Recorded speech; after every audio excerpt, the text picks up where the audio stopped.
Bienvenue donc au cours d'économétrie du modèle linéaire. Aujourd'hui, nous allons voir les tests d'hypothèse dans le modèle linéaire multiple. En économétrie, lorsqu'on a fini d'estimer un modèle, il faut procéder maintenant à différents types de tests. Et il y a deux catégories de tests. Il y a d'abord les tests sur les coefficients du modèle. Ensuite, il y a les tests sur les thèmes d'erreur. N'oubliez pas qu'en début du cours, nous avons posé des hypothèses. Hypothèse de moyenne nulle, homocédasticité, indépendance des thèmes d'erreur, etc., etc. Donc, nous allons commencer par faire les tests sur les coefficients et ensuite, nous allons passer aux tests sur les thèmes d'erreur. Donc, nous allons, comme nous sommes dans les tests, nous allons formuler des hypothèses sur la loi du thème d'erreur. Alors, pour la première fois, nous allons donc supposer que les thèmes d'erreur suivent une loi normale. Bien sûr, à la fin, nous allons tester est-ce que cette hypothèse-là est aussi vérifiée. Donc, lorsqu'on suppose que les thèmes d'erreur suivent une loi normale, donc 0 sigma carré, voilà, c'est sigma carré, ce n'est pas sigma i, parce qu'on suppose toujours que les thèmes d'erreur sont homocédastiques. Alors, sur cette hypothèse-là, on montre que les A chapeaux suivent une loi normale de moyenne à A et de variance sigma carré x' x moins 1. On a déjà montré que A chapeau est sans biais, donc son espérance est égale à A. On a montré également que la variance de A chapeau est égale à sigma carré x' x moins 1. Donc si les thèmes d'erreur sont la normale, alors on montre facilement que A chapeau suit aussi la normale. Ensuite, on démontre que la somme des carrés des résidus divisée par la variance des résidus suit un qui 2 à n-1 moins k degrés de liberté. Et l'estimateur de la variance des thèmes d'erreur et A chapeau sont indépendants. Voilà. Donc, on aura donc besoin de ces trois propriétés-là pour effectuer les tests sur les coefficients. Donc, nous commençons par les tests sur les coefficients. D'abord, les tests de significativité individuelle des coefficients. Donc, je décris le modèle yi égale à A0, A1, X1i jusqu'à AK, XKi, epsilon. Ici, on va s'intéresser à un coefficient. Donc, c'est le coefficient pris 1 par 1. Donc, ici, je prends donc le coefficient AJ. AJ, ça peut être A0, A1, jusqu'à AK. Donc, je vais tester l'hypothèse nulle sur laquelle AJ égale à 0 contre l'alternative AJ différent de 0. Alors, à l'aide donc de ces propriétés que j'ai montrées ici, on montre aussi facilement que AJ, que le rapport AJ sur sigma chapeau J, ça suit une loi de Student à n-k degré de liberté. C'est ce ratio-là qu'on appelle le T de Student, qui est bien connu en statistique. Et le sigma chapeau J qui est là, c'est le Jème élément de la matrice de valence-covariance estimée des thèmes d'erreur. Donc, comment se fait le test? On va d'abord se fixer un seuil d'erreur alpha. En économétrie, généralement, on prend le alpha égal à 1%, 5% ou au maximum 10%. 10% au maximum. À partir de cette valeur alpha, on va déterminer la valeur critique que je note T alpha chapeau, plutôt T alpha étoile, qui est telle que la probabilité que valeur absolue de Tj soit inférieure à T alpha étoile soit égale à 1 moins alpha. Donc, si on appelle phi la fonction de répartition de la loi de Student, alors on a phi T alpha étoile égale à 1 moins k. Donc, de là, on peut tirer facilement le T alpha qui est égal à phi moins 1 de 1 moins alpha. Donc, la règle de décision est la suivante. On va donc comparer le TJ qu'on a calculé ici, on va donc le comparer en valeur absolue à la valeur critique. Donc, si la valeur absolue de TJ est inférieure à T alpha étoile, alors on accepte l'hypothèse A0. C'est-à-dire que le coefficient AJ, il n'est pas différent de 0. En revanche, quand la T-stat en valeur absolue est supérieure à T alpha étoile, on va donc rejeter l'hypothèse A0, c'est-à-dire que le coefficient est significativement différent de 0. Il n'est pas toujours commode d'utiliser donc les valeurs critiques T alpha, parce que ça veut dire qu'il faut avoir les tables sous la main, il faut avoir donc les tables des lois de Student, de Fisher, et ainsi de suite. Donc généralement, on va recourir à ce qu'on appelle les p-values. Donc les probabilités critiques, donc c'est les p-values. Les p-values, donc pour un test bilatéral, comme ici on a un test bilatéral, AG égale à 0, AG différent de 0. Donc pour un test bilatéral, comme c'est le cas ici, les p-values se calculent comme suit. Donc PJ égale à 2 fois 1 moins phi, voilà sur de TJ. Donc ici, c'est facile à utiliser. Lorsque la p-value est supérieure au seuil alpha qu'on se fixe, donc ça peut être 1%, 5% ou 10%. Donc si PJ est supérieur à alpha, alors on accepte l'hypothèse A0. En d'autres termes, AJ n'est pas différent de 0. Lorsque la p-value est inférieure à alpha, alors on va donc rejeter l'hypothèse A0. Donc AJ est différent de 0. Voilà donc comment ça marche le test de significativité individuelle des coefficients. Et ce test-là, on le fait sur chaque coefficient du modèle. Donc ici, on a K plus 1 coefficient, donc on fait K plus 1 test. Dans la pratique, c'est simple, hein? On regarde les p-values. Tous les p-values qui sont supérieurs à, disons, 5%, alors, donc, on dit que donc, ces coefficients-là ne sont pas significatifs. Il faut quand même noter une chose, c'est la conséquence de la multicollinéarité. Voilà. Lorsque nous avons donc commencé donc, avec les hypothèses, nous avons supposé que les variables explicatives, ici, étaient indépendantes. Mais il peut arriver qu'il y ait une multicollinéarité approchée. C'est-à-dire que le déterminant de la matrice grand X est proche de 0. Quand c'est 0, ça veut dire qu'il y a une multicollinéarité parfaite. Là, on ne peut pas estimer le modèle. Parce que l'estimateur des moyennes carrées ordinaires fait intervenir l'inverse de la matrice X'. Vous voyez bien ici. Donc, quand la multicollinéarité entre les valeurs explicatives est parfaite, la matrice qu'elle a n'est pas inversible. Donc, l'estimateur MCO n'existe pas. Donc, qu'est-ce qui se passe s'il y a une multicollinéarité approchée?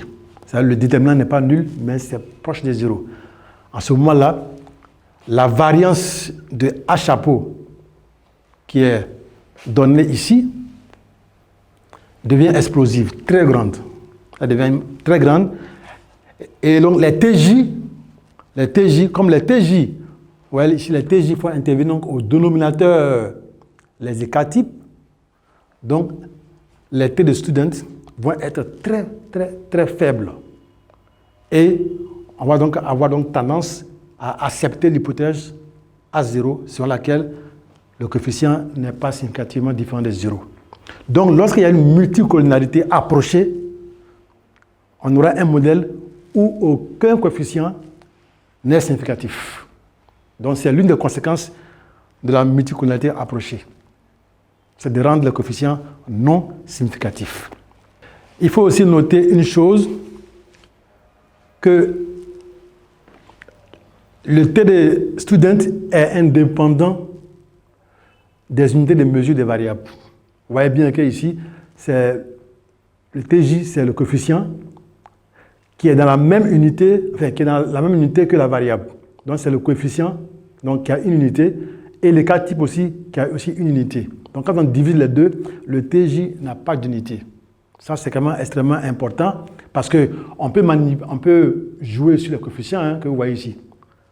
Sur ces coefficients-là, on peut les rendre aussi petits qu'on veut, comme aussi grands qu'on veut, en jouant simplement sur l'unité de mesure des variables. Par exemple, si je décide de diviser les xj, par exemple, par 1 million, voilà, par 1 million, vous voyez que ce coefficient aussi va changer. Voilà, il va changer. Donc, ce coefficient-là, on peut le rendre aussi petit qu'on veut, comme aussi grand qu'on veut, simplement en jouant sur les unités de mesure des variables xj.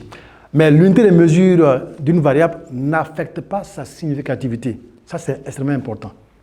Voilà. Donc, quand on dit que le coefficient est significatif, c'est indépendamment de l'unité de mesure de la variable. Maintenant, il ne faut pas oublier aussi une autre chose, qui est la conséquence de ce que je viens de dire. Je peux avoir un coefficient qui est très grand, par exemple, ça peut être 10 000, 1000, mais on peut conclure que statistiquement, c'est égal à 0. Ce n'est pas significatif. Tout simplement parce que ce coefficient-là, il est fonction de l'unité de mesure de la variable xj à laquelle donc, il correspond. Deuxième remarque, c'est quoi au juste la significativité? Parce que c'est ça. Parce que quand on a un coefficient, bon, on a un coefficient de 1000, on va dire que ce n'est pas significatif. Ça veut dire quoi? Ce n'est pas significatif. En statistique, quand on dit que ce n'est pas significatif, ça ne veut pas dire que c'est le zéro absolu. Que c'est le zéro absolu. Ce n'est pas le zéro absolu. Par exemple, je prends une chaise et je pousse la chaise. Vous voyez que la chaise ne bouge pas. Mais ça ne veut pas dire que la force qui y est appliquée est nulle. Non, j'applique une force sur la chaise, mais elle ne bouge pas. Parce que la force que j'applique à la chaise n'est pas significative pour faire bouger la chaise. Donc c'est ça un peu donc, la nuance entre non-significativité et l'égalité stricte à 0. Voilà. Donc on peut avoir un coefficient qui n'est pas le zéro absolu, mais statistiquement qui n'est pas significatif. Ça donc dit que l'influence sur la variable y est marginale. Voilà, donc nous continuons avec les tests sur le coefficient du modèle. Aujourd'hui, nous allons aborder les tests de significativité globale des coefficients. Donc, le modèle que nous avons estimé, le modèle multiple, il s'écrit toujours comme ça, yi égale à A0 plus A1xi, AKxki plus epsilon i. Ici, nous allons nous intéresser à la significativité globale des coefficients associés aux variables explicatives véritables. C'est-à-dire, on va tester l'hypothèse A1 égale à A2 jusqu'à égale à AK égale à 0. Donc, vous voyez, donc c'est tous les coefficients à partir de A1 jusqu'à AK. Donc, on exclut la constante. Voilà, parce qu'ici, il n'y a pas de variable explicative véritable. Voilà. Donc, on cherche à savoir, est-ce que les cas variables explicatives prises globalement dans leur ensemble influencent significativement la variable y. Donc, on va tester A0 contre l'alternative qui est qu'il existe un coefficient parmi donc, les cas coefficients qui est différent de 0. Donc, pour faire ce test-là, on va donc recourir à deux tests, notamment le test de Fisher. Le test de Fisher, sa formule, c'est le R carré divisé par 1 moins R carré, que multiplie donc N moins K moins 1 sur K. Et ça suit un Fisher à K, N moins K degré de liberté. Notez bien que ici, c'est K, et non K plus 1, K plus 1. Ou K moins 1 ou K moins 1. Voilà. Parce que ici, j'ai considéré que j'ai K variable explicative véritable. Et j'ai une constante. Donc en tout, j'ai K plus un paramètre. Mais la constante n'est pas testée ici. Elle est exclue. On teste uniquement la significativité des coefficients associés aux variables explicatives véritables. Voilà. Donc, test de Fisher. Donc, une fois que le test de Fisher donc, est calculé, on fait la même chose. Donc, on prend une valeur critique, une valeur seuil alpha, et puis on détermine la valeur critique et on compare comme on l'a fait dans le test de significativité individuelle. Il y a aussi le test du rapport de vraisemblance qu'on peut également utiliser. Donc, la formule est donnée donc par cette égalité-là. Donc, LR, qui veut dire likelihood ratio, moins 2 fois L0 moins L1, qui suit 1 qui de K. Ici, le S0, c'est la vraisemblance du modèle sur l'hypothèse A0, et H1, c'est la vraisemblance du modèle sur l'hypothèse alternative. De la même manière que pour le test de student, ici, on peut recourir au p-value. Voilà. Parce que généralement, les logiciels économétriques donnent directement le p-value. Avec ça, c'est facile donc de faire le test. Donc, comment ça fonctionne? Vous comparez simplement la p-value, vous comparez ça donc à votre seuil alpha, qui peut être 1%, 5% ou 10%. Donc, si la p-value est inférieure donc, à votre seuil alpha, alors on rejette l'hypothèse A0. Si elle est supérieure à alpha, alors on accepte H0. Dans la pratique, il peut arriver qu'il y ait un conflit entre le test de Fisher et le test de Student. Oui. Qu'est-ce qui se passe? Vous voyez que ici, normalement, si on rejette l'hypothèse H0, ça veut dire qu'il y a au moins un coefficient Hj ici qui est significatif. Mais il peut arriver que dans la pratique, le test de Fisher vous dit qu'aucun coefficient n'est significatif. Aucun des coefficients n'est significatif. Alors que le Fisher va vous dire que les coefficients sont globalement significatifs. Ça peut paraître un peu contradictoire, parce que dire que les coefficients sont globalement significatifs, ça veut dire quoi? Ça veut dire qu'il y a au moins un coefficient ici qui est significatif. Pourtant, le test de Fisher dit qu'aucun coefficient n'est significatif. Donc ça c'est un peu une contradiction, mais qui peut quand même s'expliquer. Parce que le test de Fisher ici fait intervenir la matrice de variance-covariance des coefficients. Alors que le test de Student, lui, ne fait intervenir que la variance du coefficient qui est testé. Vous voyez, qui est testé. Mais c'est là où on peut aussi s'expliquer de manière empirique. Hein. Ça peut, par exemple, si je vous dépose ici un sac, disons, de 200 kg de sable, personne d'entre nous ne peut soulever ce sac. Personne. Donc, de manière individuelle, personne ne pourra soulever ce sac de 200 kg. En revanche, si on se met ensemble, ce sac-là, on peut le prendre et le balancer donc dehors.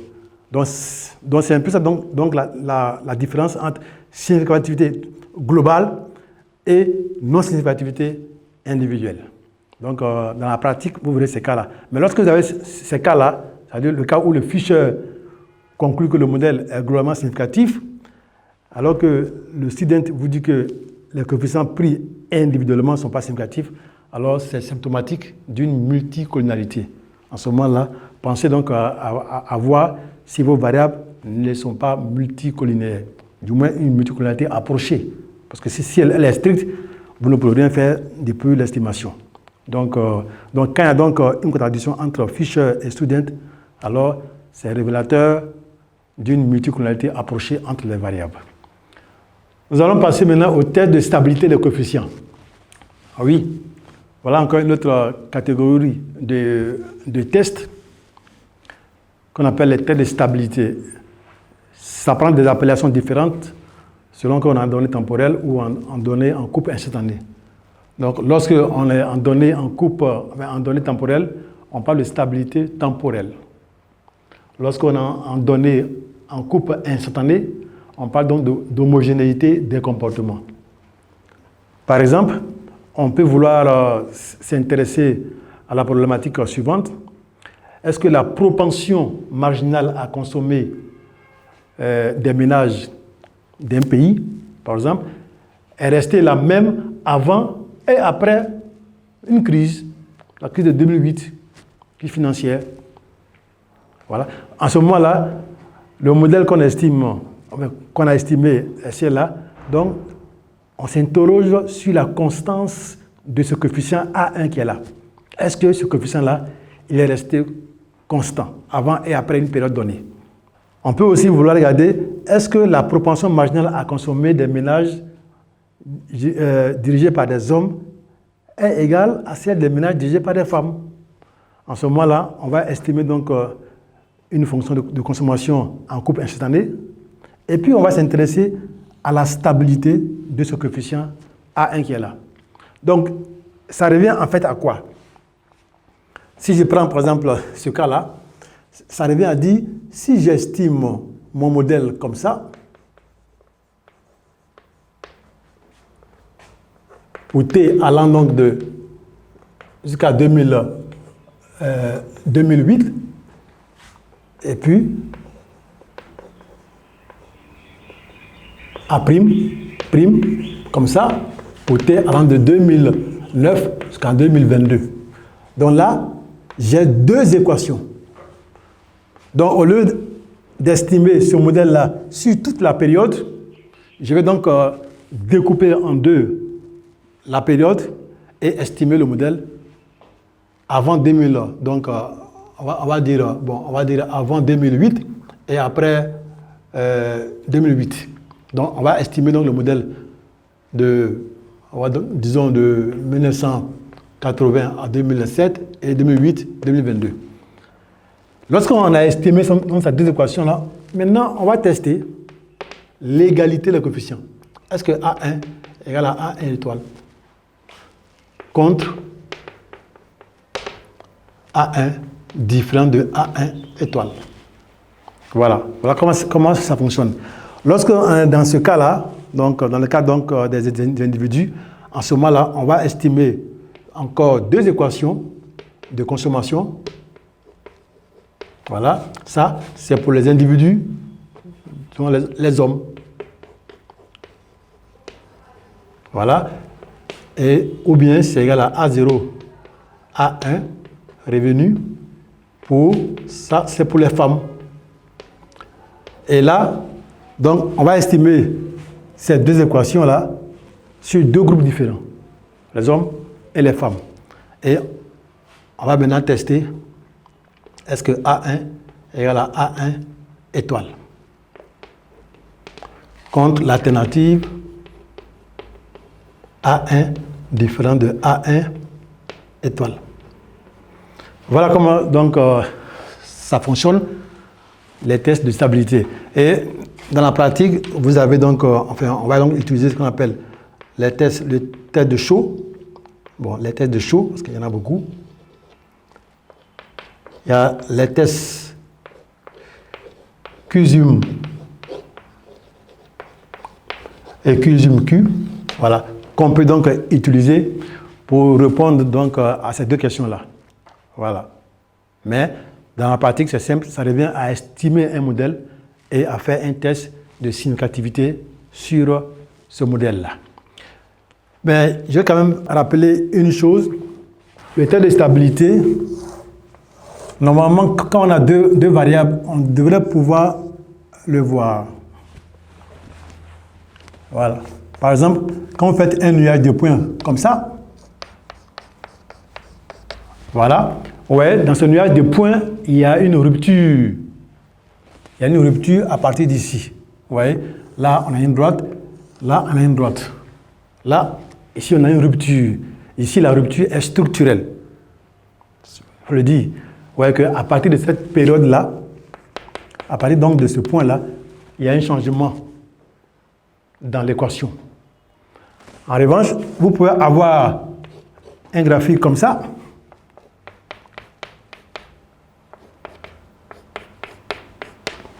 Vous voyez? Ça, ou bien, bon, on va ajouter juste quelques points. Vous voyez? Là, c'est une rupture, mais ce n'est pas une rupture structurelle, c'est une rupture qui est conjoncturelle. Voilà, peut-être qu'il y a eu des événements ici particuliers qui ont fait bouger un peu les choses, mais après, on revient dans la tendance. Donc, lorsqu'on a ce genre de situation-là, On va donc utiliser les variables indicatrices pour réduire un peu l'influence de ces années-là. Il faut enfin vous faire remarquer qu'ici, il ne s'agit pas de rupture dans la tendance des variables. Non.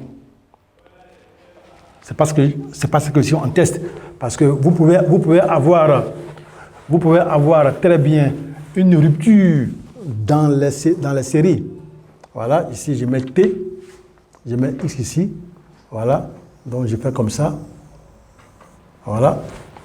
Je fais la même chose aussi pour Y.